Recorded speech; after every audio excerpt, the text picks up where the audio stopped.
Yo, what's up sa inyo mga bossing? This is Nel ulit ng Andres Auto Accessories. So meron tayo ditong Toyota Raze na nilagyan natin ng top of the line setup ng Keyon Sondra by LED projector fog lamp.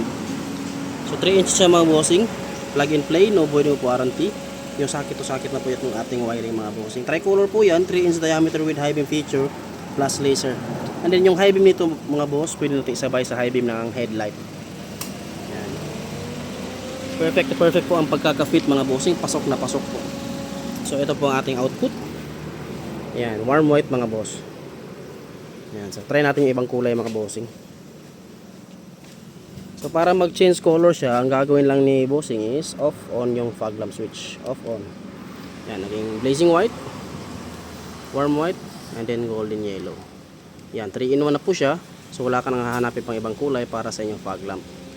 Yung tatlong kulay mga bossing, mayroon pa yung high beam feature. So yun nga, pag nag-high beam sa headlight or nag-passing, mayroong high beam ang ating fog light. Mayroon pa siyang laser mga boss. Yan, yung bilog na puti for maximum visibility. Yellow, mayroong high beam. Yan, high beam. White, mayroong ding high beam. So yan po mga bossing, no, top of the line setup ng Keyon Sondra by LED projector fog lamp. Install po dito sa Toyota Raze. Sa mga gusto magpa-upgrade na kanilang fog lamp mga bossing, pang flagship na ilaw, pang flagship na bugahan, Keyon Sondra by LED projector po mga bossing. Available po dito sa Andres Auto Accessories.